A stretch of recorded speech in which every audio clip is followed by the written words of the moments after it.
Hi there folks, welcome to another episode of Stir. Today we're going to be doing crunchies. That's a very much a local favorite, and I have to give a shout out to Susan Buerta who inspired this recipe. I've obviously tailor-made it a bit, but it's very much based on what I believe were some of the best crunchies I've ever had. Thank you, Susan. I prefer a gluten-free version, and I've tried to cut fat down in the recipe as much as possible, and we hope you enjoy it. Right, as part of our first portion of the process, we need two separate mixing bowls. The first bowl is going to be used in the microwave, so it needs to be a microwave safe bowl.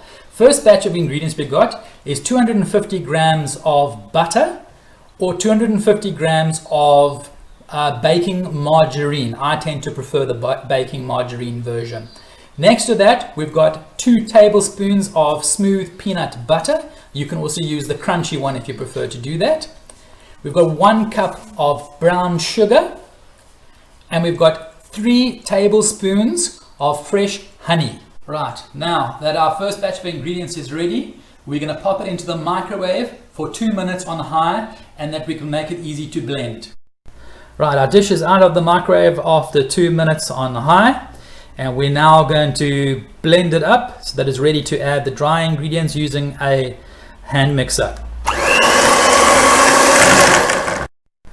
Right folks, for the second half of the recipe, first up for the dry goods, we have 1 cup of gluten-free flour. Alternatively, you can use 1 cup of all-purpose flour. I've got 3 cups of rolled oats, 2 cups of muesli or granola. Optionally, you may choose to rather use 5 cups of oats rather than the muesli or the granola. I prefer it with the granola and the muesli. 1 measured teaspoon of baking powder and 4 measured tablespoons of desiccated coconut.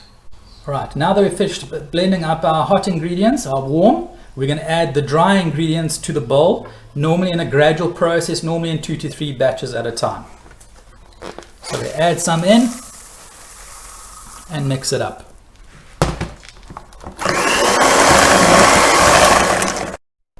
Right, now that we've mixed up our batch of crunchies, we're going to take a baking tray already sprayed with a non-stick, and we're simply going to add by hand or by spoon, whatever works for you, the batter into the tray. Using the heel of your hand, just push it down into the corners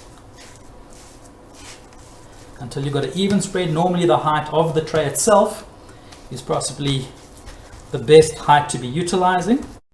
Right, now that you've smoothed out your batter, it should almost completely fill one entire baking tray, and we're almost ready to put in our gluten-free crunchies, the healthy alternative.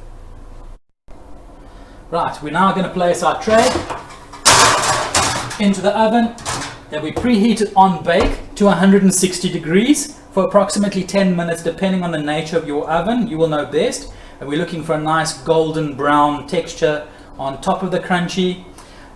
Once it does come out, you may want to turn it over and rebake again, depending on the nature. Sometimes moisture gets and heat gets trapped under the first layer. So once you've baked the top, you might want to just turn it around after you've cut it into pieces and bake it a little bit longer.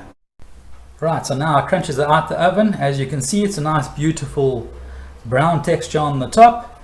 We're going to now cut it into slices.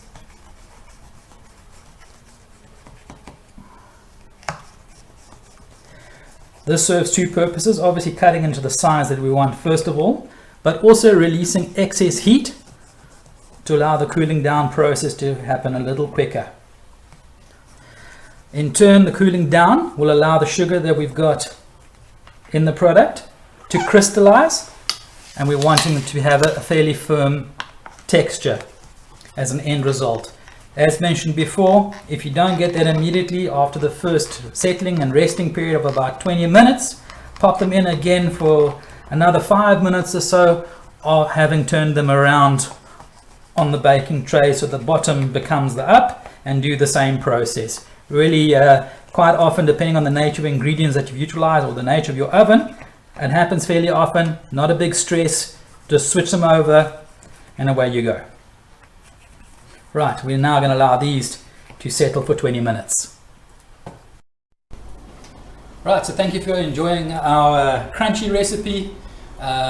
Gluten-free, a little bit healthier. Ultimate test, of course. Let's taste those. Good crunchy.